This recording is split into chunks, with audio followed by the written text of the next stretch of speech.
Transportasi umum adalah alat angkutan yang menyangkut keselamatan banyak orang di dalamnya. Seharusnya kualitas alat transportasi umum dan awak yang mengoperasikannya harus di atas rata-rata. Karena di tangan mereka lah nyawa ratusan bahkan ribuan orang bergantung. Namun sesempurna apapun alat transportasi itu, ada saja faktor yang menyebabkan kecelakaan terjadi.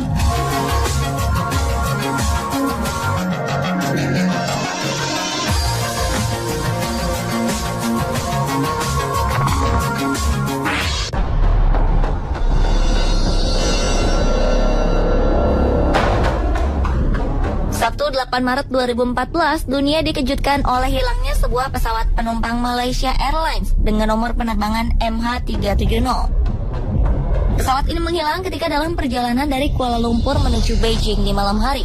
Hilangnya pesawat ini membuat publik teringat sebuah peristiwa yang mirip yang terjadi pada 1 Juni 2009, yaitu kecelakaan Air France 447.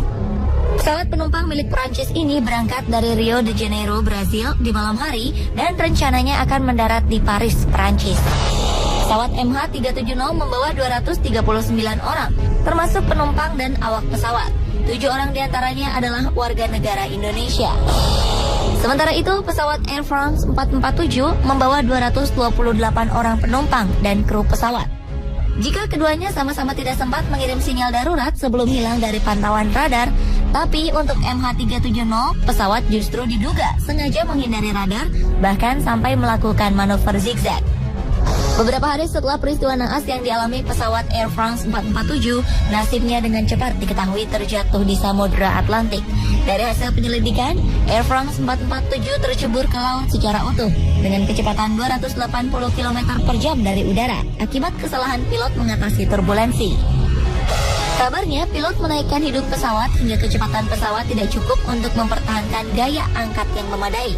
Tapi, apa alasan pilot kehilangan kendali dalam situasi seperti itu tetap menjadi misteri. Sementara itu, untuk MH370, sekitar 1 jam setelah tinggal landas, sinyal MH370 dilaporkan hilang dari radar menara pemandu lalu lintas udara atau ATC Subang, Malaysia.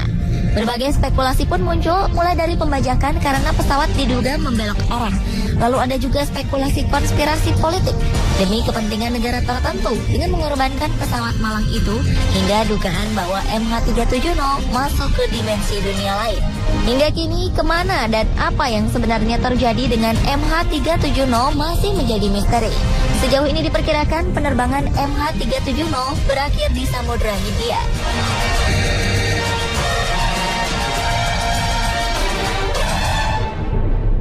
5 hari setelah peristiwa kecelakaan Air France 447, 2 mayat ditemukan. Lalu di hari ke-25, pencarian dihentikan. Sekitar 2 tahun kemudian, berkat operasi bawah laut yang menelan biaya hingga lebih dari 464 miliar rupiah dari negara Prancis dan Brazil, bangkai pesawat Air France 447 ditemukan beserta 104 rangka mayat, berikut kotak hitamnya yang berada di dasar Samudra Atlantik. Sementara itu, pencarian MH370 yang masih diselimuti 1001 tanda tanya diklaim sebagai yang terbesar, terlama, dan termahal sepanjang sejarah. Sebelumnya, periode pencarian terpanjang pesawat hilang dalam sejarah dialami oleh Adam Air yang jatuh di perairan Sulawesi pada 2007. Adam Air baru ditemukan setelah dicari selama 10 hari. Menurut para ilmuwan dan analis, biaya untuk menemukan MH370 diperkirakan 10 kali lebih mahal dari pencarian pesawat Air France dengan jumlah 27 negara yang turut serta mencarinya.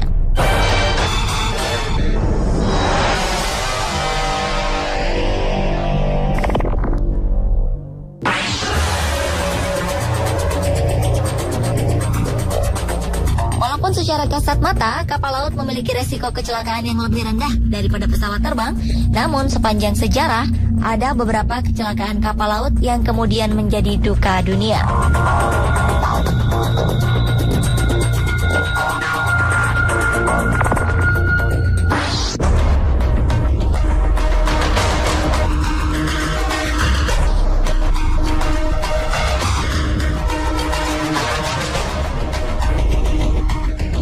Kapal Titanic, MV Donna Paz, dan Tampo Mas II pernah mengalami kecelakaan yang kemudian tercatat sebagai yang terparah di dunia.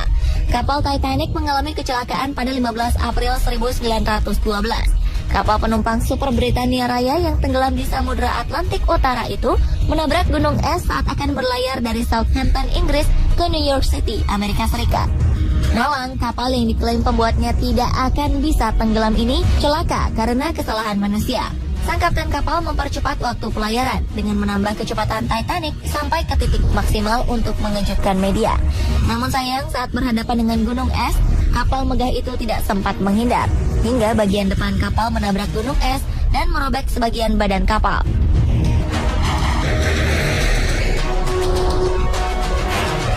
Sementara itu pada 20 Desember 1987, MV Donna Paz, kapal feri berbendera Filipina, bertabrakan dengan kapal tanker MT Vector yang sedang melakukan perjalanan dari Kepulauan Samar menuju Filipina.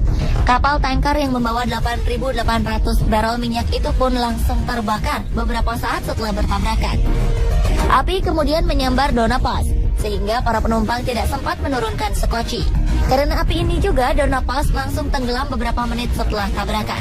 Di Indonesia, kecelakaan kapal terbesar terjadi pada 26 Januari 1981.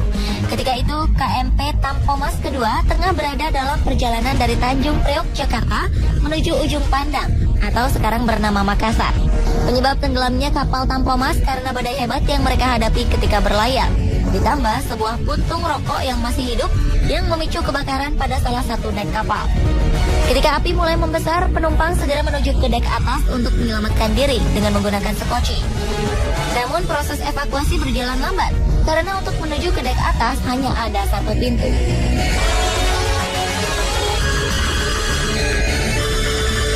Pada kecelakaan Titanic, 1.514 orang tewas dari 2.224 penumpang. Memang jumlah korban selamat dari kapal yang diklaim oleh pembuatnya tidak akan tenggelam ini mencapai 1.178 orang. Namun untuk ukuran kapal canggih di masanya seperti Titanic, seharusnya korban yang selamat bisa lebih banyak.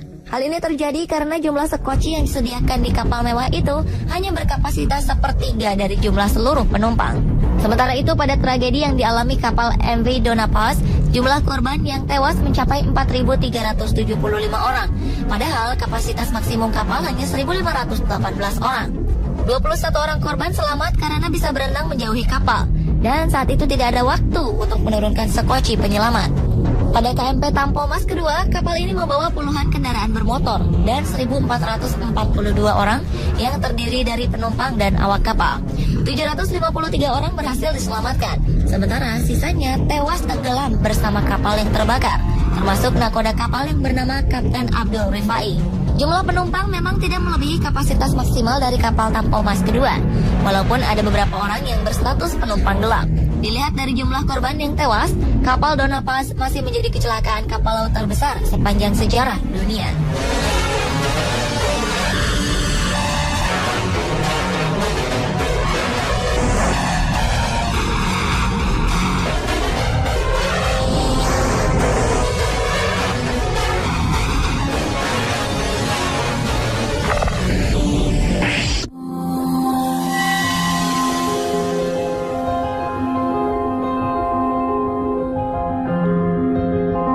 Kecelakaan transportasi yang juga memakan korban yang banyak adalah kecelakaan kereta api. Yang pertama adalah tragedi Firozabad di India. Sebanyak 200 orang tewas akibat kecelakaan ini. Lalu tragedi yang tidak kalah mengenaskan adalah tragedi Est di Jerman. Korban tewas berjumlah 101 orang, sedangkan korban luka-luka berjumlah 88 orang. Tragedi Firozabad melibatkan dua kereta, yaitu Kalindi Express dan Purushottam Express yang sedang melaju di daerah Firozabad. Ketika itu Purushottam berada di satu jalur dengan kereta Kalindi Express. Purushottam sempat mencoba melakukan rem mendadak, namun usaha itu tidak berhasil dan akhirnya harus menabrak Kalindi Express. Sementara itu, tragedi Est hanya melibatkan satu kereta saja. Akibat salah satu roda dari kereta tersebut retak, kereta pun tergelincir. Karena jenis kereta naas ini adalah kereta cepat, masinis pun kehilangan kendali ketika kereta tergelincir. Akibatnya, kecelakaan pun tak bisa dielakkan.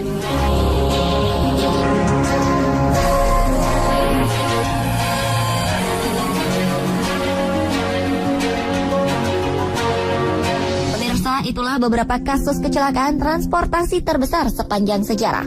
Semoga semua pengalaman ini menjadi masukan bagi pengelola transportasi umum dan para pengendaranya.